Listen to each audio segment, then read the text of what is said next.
Ya. Monggo silakan kalau mau dimulai.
Bentar Pak, lagi ada masalah nih.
Ya, gimana, Mas Faisal? Sebentar Pak. Oke, siap.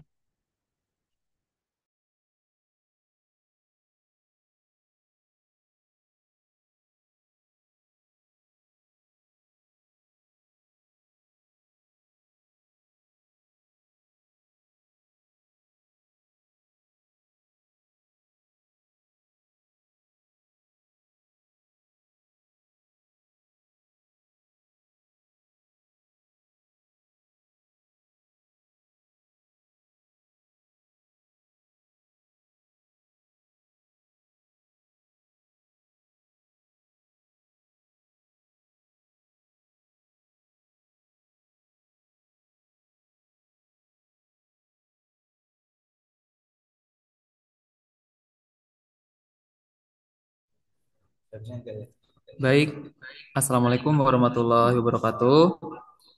Waalaikumsalam warahmatullahi wabarakatuh. Kami dari kelompok 8 akan menjelaskan tentang Smart City di Indonesia. Sebelumnya terima kasih kepada Bapak Miftahur Rahmat sebagai dosen pengampus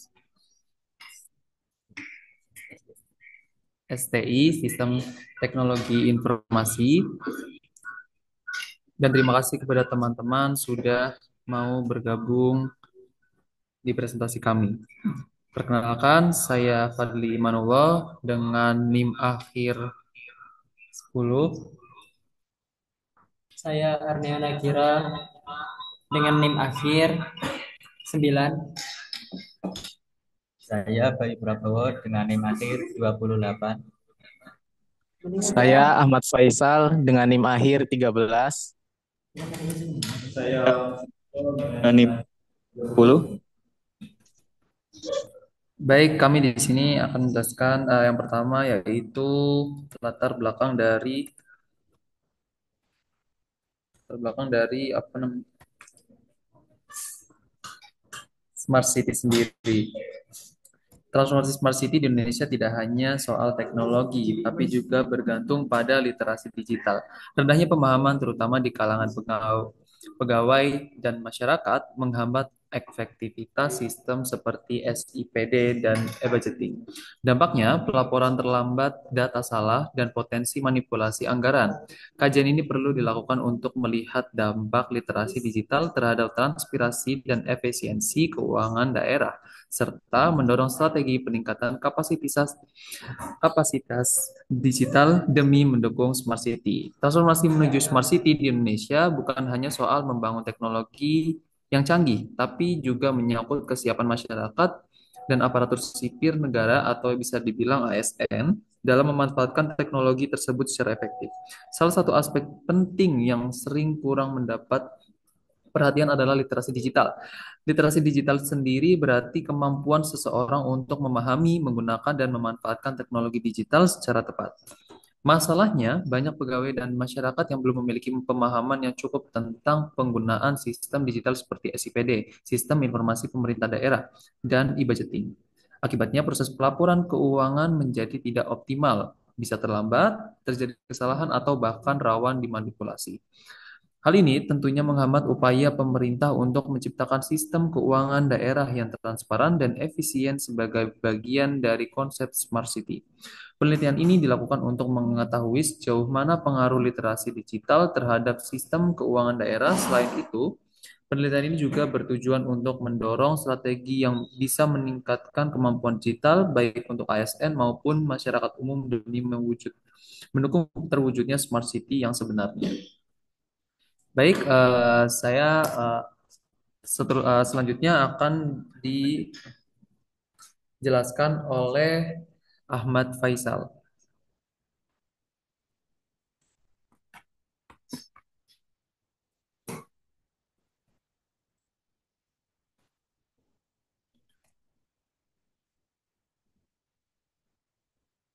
Oke, baiklah saya akan menjelaskan tentang metodologi dari penelitian Smart City ini. Jadi kajian ini menggunakan metodologi studi pustaka, yaitu dengan menelaah berbagai sumber tertulis seperti jurnal ilmiah dan artikel yang membahas implementasi Smart City dan literasi digital di Indonesia. Fokus utama kajian ini adalah melihat bagaimana literasi digital berperan dalam mendukung efektivitas sistem digital pemerintahan seperti SIPD atau Sistem Informasi Pemerintahan Daerah dan juga e-budgeting. Masalah yang diangkat adalah masih rendahnya pemahaman digital baik di kalangan aparatur pemerintah maupun masyarakat. Hal ini menjadi kendala besar dalam mewujudkan transparansi dan efisiensi dalam pengelolaan keuangan daerah. Melalui kajian ini, ditelusuri bagaimana tingkat literasi digital dapat memengaruhi kualitas pelaporan, akurasi data, serta potensi terjadinya penyimpangan anggaran.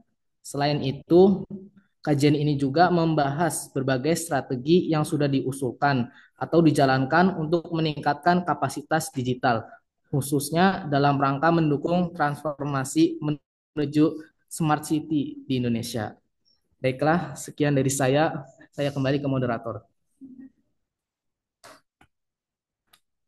Baik, terima kasih kepada Ahmad Faisal. Selanjutnya ada pemecahan masalah yang akan dijelaskan oleh Arneo Nakira. Baik, terima kasih atas kesempatannya. Selanjutnya yaitu tantangan menuju Smart City di Indonesia ini sangatlah banyak. Di antaranya, yang pertama, rendahnya literasi digital. Ini bukan asumsi saya, tapi fakta berdasarkan jurnal studi komunikasi 2020 yang saya baca oleh Rumata dan Nugraha. Mereka memaparkan bahwa hanya 44,9% ASN di Kementerian Kominfo yang memiliki literasi digital yang baik, sementara 14%-nya tergolong rendah. Padahal merekalah garda terdepan dalam menjalankan sistem seperti SPI, SIPD, Sistem Informasi Pemerintahan Daerah, atau e-budgeting. Akibatnya, banyak data yang terlambat, salah input, bahkan rawan terjadi manipulasi. Yang kedua, yaitu pelatihan seringkali hanya bersifat simbolis dan tidak berkelanjutan. Seperti yang kita lihat, banyak sekali di Indonesia ini bahwa banyak ASN atau perangkat desa yang hanya mendapatkan pelatihan satu kali, lalu dilepas tanpa pendampingan. Ini ibaratnya memberi mobil tanpa tanpa mengajarkan cara menyetir gitu. Dalam jurnal Governance 2024 oleh Mahayani disebutkan bahwa kegagalan berkelanjutan dalam mengimplementasikan Smart City kerap terjadi karena tidak ada sistem pelatihan yang terstruktur dan berjangka panjang. Kemudian selanjutnya yang ketiga yaitu disparitas digital antar daerah. Seperti yang kita ketahui di kota-kota besar seperti Jogja, Bandung, ataupun Jakarta, teman-teman, meskipun mungkin inovasi teknologi dan sistem digital memang sudah berjalan, tetapi apa kabar di daerah 3T, tertinggal, terdepan, terluar? Jangankan SIPD, akses internet saja masih jadi kemewahan. Maka jika kita bicara smart city, tapi lupa soal pemerataan, yang kita bangun bukan smart nation, tetapi smart island yang saling terputus. Selanjutnya yaitu keterbatasan infrastruktur teknologi. Nah, akibat dari semua ini dampaknya sangat nyata. Bisa kita lihat bahwa transparansi anggaran jadi lemah. Sistem digital yang seharusnya menutup celah korupsi malah jadi formalitas. Pengawasan jadi sulit dan efisiensi jadi ilusi. Bahkan ada tuh daerah yang membeli perangkat teknologi mahal, tapi akhirnya tidak digunakan karena SDM-nya tidak siap. Ini pemborosan anggaran yang ironis. Dan juga secara psikologis, saat sistem digital terasa rumit, para pegawai lebih memilih kembali ke cara lama. Mereka lebih memilih catatan manual, laporan fisik, ataupun bahkan copy paste dari laporan sebelumnya. Ini jelas menghambat budaya inovasi dan yang lebih berbahaya lagi yaitu masyarakat akan kehilangan kepercayaan bahwa teknologi bisa membawa perubahan. Sekian penjelasan dari saya. Selanjutnya saya kembalikan ke moderator. Baik, terima kasih untuk Arneo Nakira. Dan selanjutnya yaitu ada yang namanya solusi dari Smart City sendiri yang akan dijelaskan oleh Bayu.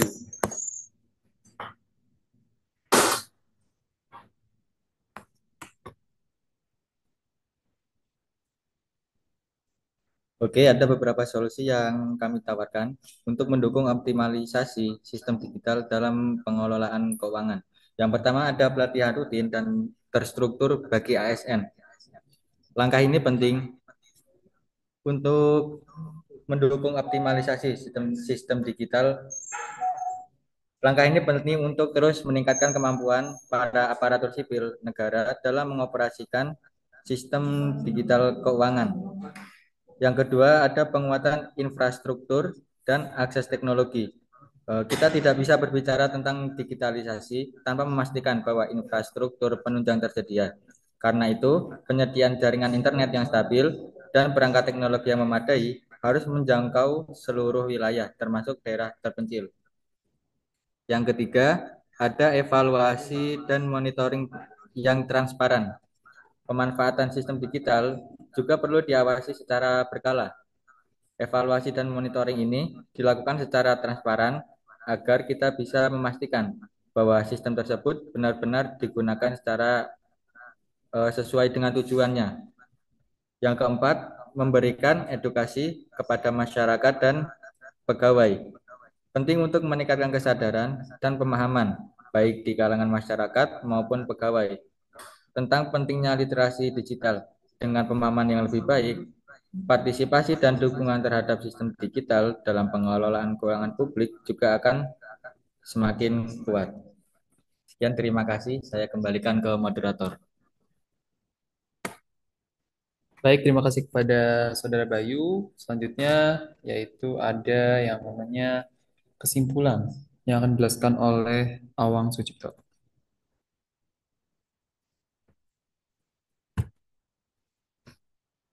Baik, selanjutnya dari hasil kajian kami, kita bisa simpulkan bahwa literasi digital bukan sekedar pelengkap, tapi jadi kunci penting dalam mewujudkan smart city, terutama dalam hal keuangan daerah. Sayangnya, masih banyak yang belum paham cara pakai sistem digital seperti SIPD dan e-budgeting. Akibatnya, laporan keuangan jadi lambat, data bisa salah, bahkan rawan dimanipulasi. Kalau tidak ada pemahaman digital yang cukup, sistem keuangan yang seharusnya efisien dan transparan justru bisa jadi tidak optimal. Ini jadi tantangan besar di era smart city. Lalu apa yang bisa kita lakukan? Kami punya beberapa saran sederhana tapi penting. Yang pertama, latihan ASN secara rutin dan terstruktur, biar mereka paham dan siap menghadapi teknologi baru. Yang kedua, perkuat infrastruktur dan akses internet, terutama di daerah-daerah yang masih tertinggal secara digital. Yang ketiga, edukasi digital yang mudah dimengerti. Jangan cuma formal, tapi juga praktis dan dekat dengan kebutuhan. Yang terakhir, evaluasi dan monitoring yang transparan, agar setiap proses bisa diawasi dan diperbaiki jika perlu. Nah, dengan langkah-langkah ini, kita bisa wujudkan sistem keuangan daerah yang lebih terbuka, efisien, dan tentu saja mendukung smart city yang sesungguhnya. Baik, sekian dari saya. Saya kembalikan ke moderator. Oke, selanjutnya yaitu yang terakhir ada saran yang akan dijelaskan. Oh, sudah. Oke, terima kasih eh, untuk semuanya. Selanjutnya yaitu ada sesi tanya jawab. Silakan Bapak Miftahul Rahmat. Iya, mungkin dari rekan-rekan dulu kalau ada yang mau ditanyakan sambil menunggu yang lain ya. Mungkin pertanyaan saya simpel aja, Mas. Em, Kalau menurut pemahaman rekan-rekan di sini, smart city menurut Anda itu apa? Bahasa simpelnya saja mungkin. Ya, kalau ini kan tadi kan kita membahas tentang masalah literasi keuangan sehingga ini kan. Tapi kalau disederhanakan mungkin seperti apa? Mungkin bisa diwakili atau mau diskusi dulu nggak apa-apa? Silakan.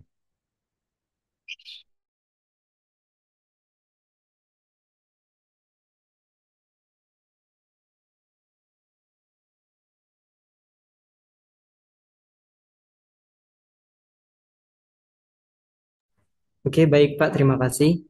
Izin menjawab.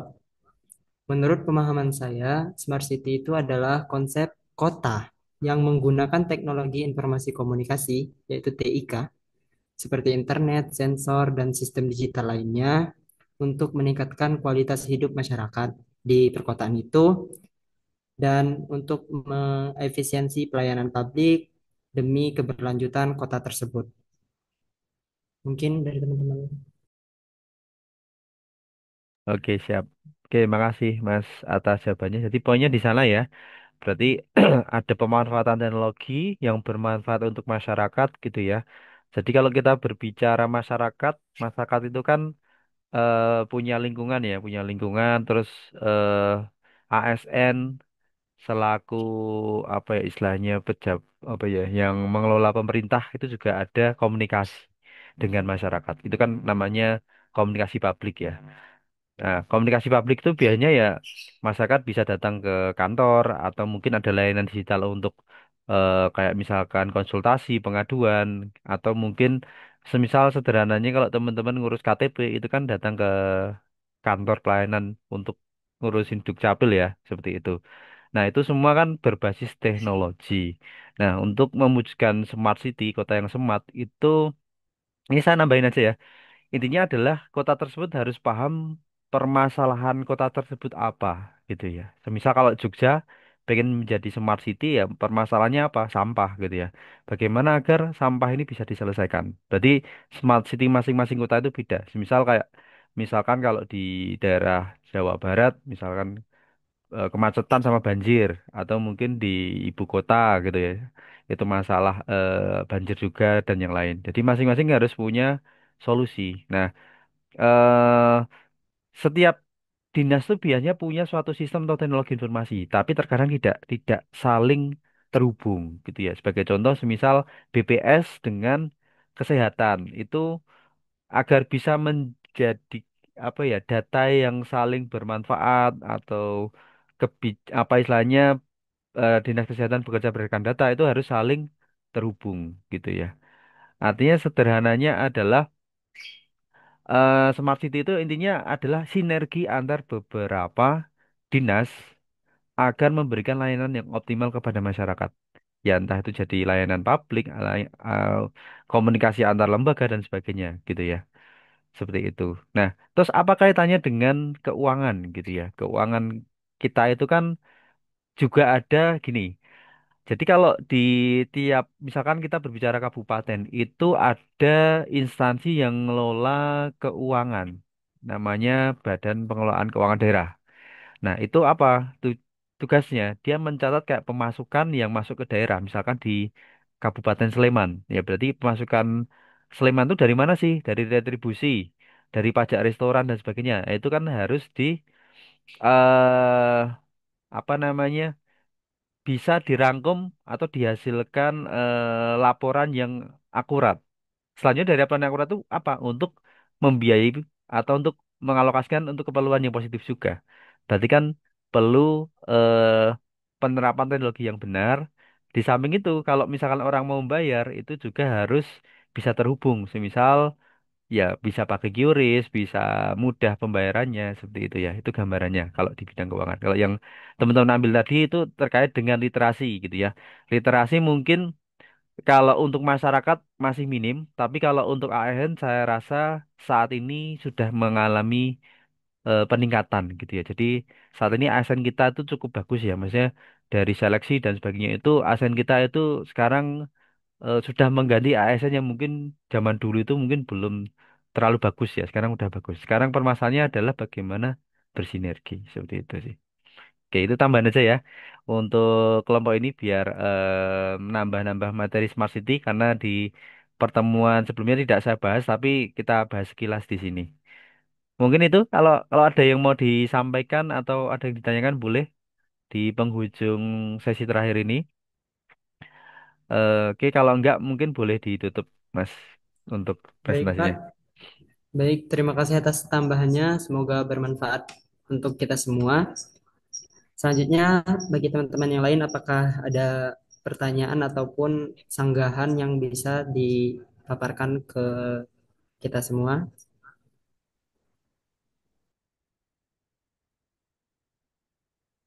Oke, sepertinya tidak ada. Maka dikarenakan tidak ada yang mau bertanya, jadi presentasi kelompok kami pada hari ini kami anggap sudah cukup. Terima kasih atas semua perhatiannya. Kami mohon maaf apabila ada kesalahan. Kami tutup. Wassalamualaikum warahmatullahi wabarakatuh. Waalaikumsalam. Salam. Ya, terima kasih semuanya ya, karena ini sudah sesi terakhir, saya juga tutup juga sesi saya, Sehri. Assalamualaikum warahmatullahi wabarakatuh. Waalaikumsalam.